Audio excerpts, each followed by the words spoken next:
Buenas tardes. Les voy a hablar sobre el tema número 5, el tributo. Nociones generales sobre el tema.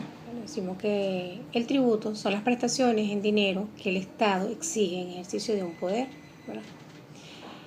Decimos que el tributo son los gastos que demanda el cumplimiento de los fines.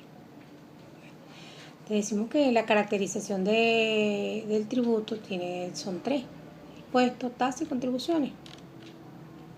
Entre las notas que caracterizan debemos mencionar una: obliga a todas las personas domiciliadas en la República Bolivariana de Venezuela. En su artículo 133 dice que todas las personas tienen el deber de coadyuvar a los gastos públicos mediante el pago de impuestos, tasas, contribuciones que establezca la ley según el Código Orgánico Tributario.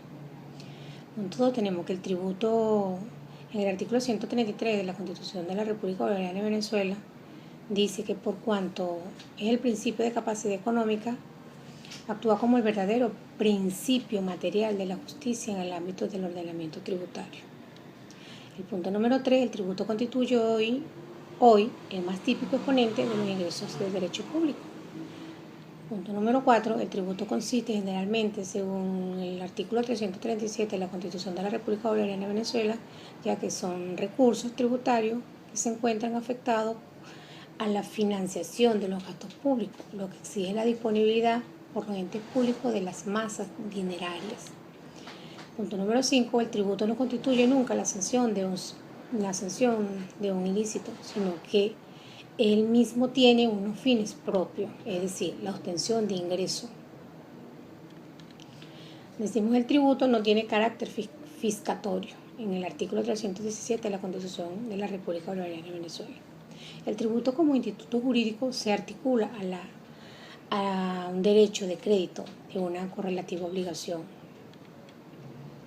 Tenemos el punto A, que el tributo como relación de poder es la potestad del imperio del Estado.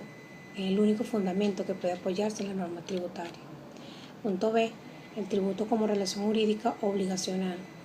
La ley lo establece, confiere la administración y un derecho de crédito. La tesis de procedimiento de imposición tenemos que es concebida como sellos actos de situaciones no correspondientes entre sí, que se unifican por un fin típico que es la obtención del tributo. El punto 8, tenemos que el tributo tiene como finalidad esencial la financiación de gastos públicos, mientras que el impuesto como categoría tributaria tenemos que son tributos exigidos sin contraprestación. En primer lugar, tenemos que el impuesto aparece definido como tributo sin contraprestación, como ya dijimos anterior, por cuanto jurídicamente constituye una obligación contractual, lo que supone que la disciplina de los elementos esenciales es de la obligación tributaria. Como segundo lugar, decimos que el legislador del impuesto está constituido por negocios, actos o hechos de naturaleza jurídica y económica. En tercer lugar, es un hecho imponible.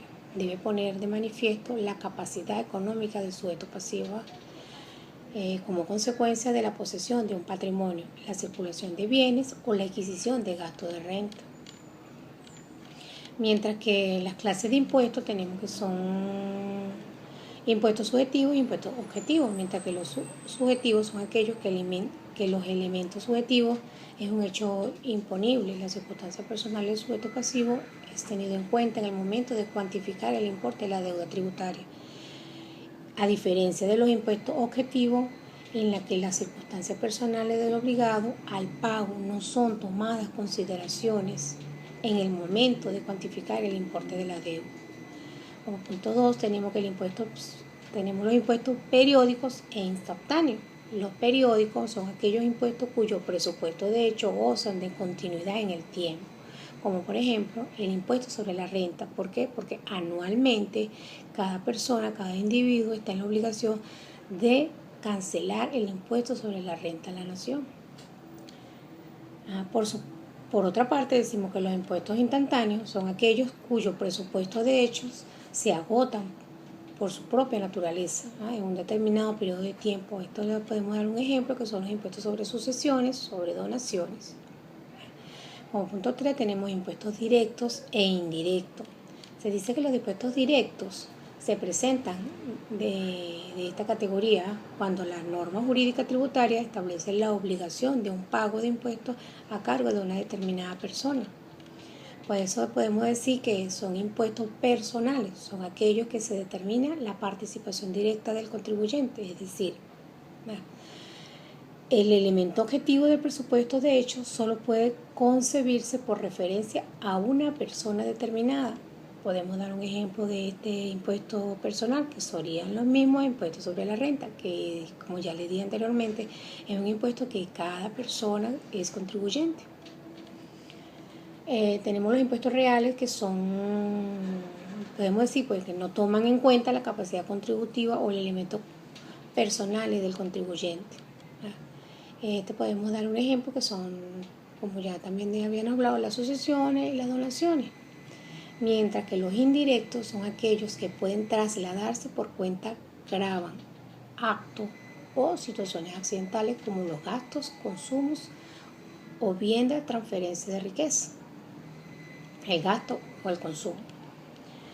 El reembolso del impuesto son satisfechos por aquello, en cuyo caso las cuotas impositivas se obtienen de personas distintas. Aquí podemos decir que el impuesto al valor agregado.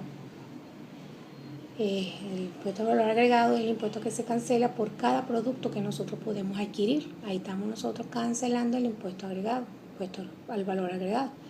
Tenemos los impuestos proporcionales, que es un impuesto por el cual los contribuyentes de renta alta y de renta baja pagan la misma proporción de la renta.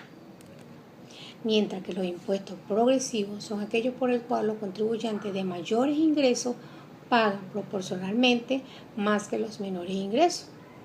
En pocas palabras, la relación de la cuantía del impuesto con respecto al valor de la riqueza aumenta a medida que aumenta el monto agravado. Tenemos los impuestos progresivos, que son aquellos impuestos por el que los contribuyentes de renta alta pagan una proporción menor de su renta que los contribuyentes de renta baja. Podemos hablarle también de la difusión en lo que entra en el tributo. Es un fenómeno general que se manifiesta por las lentas, sucesivas, fluctuantes modificaciones de precio en el consumo y en el ahorro. Podemos hablar de la amortización, es un impuesto que no es de carácter general, sino peculiar de los impuestos reales que gravan permanentemente el crédito de los capitales duraderos. Mientras que la incidencia es un impuesto de estudio de las cargas fiscales. Punto 4, la percusión, podemos decir que es el acto por el cual el impuesto recae sobre el contribuyente. Desde el punto de vista económico, se puede observar que la percusión golpea la economía particular y los impuestos son pagados por los sujetos a quienes las leyes imponen las obligaciones correspondientes. El punto 5 es la transferencia o la traslación. Se da cuando aquel sujeto obligado por la ley al pago del impuesto traslada a un tercero mediante la subida de precio. La traslación decimos que es el fenómeno por el cual el contribuyente de derecho logra transferir la carga impositiva sobre la persona. Esto podría ser un ejemplo cuando el empresario transfiere la carga impositiva al consumidor mediante el aumento de los precios. Y mientras que la traslación se da cuando un comerciante compra una mercancía al mayorista y logra que éste le haga una reducción de precio en compensación del impuesto. Bueno, ante todo, buenas tardes y espero sea grata y placentera la exposición.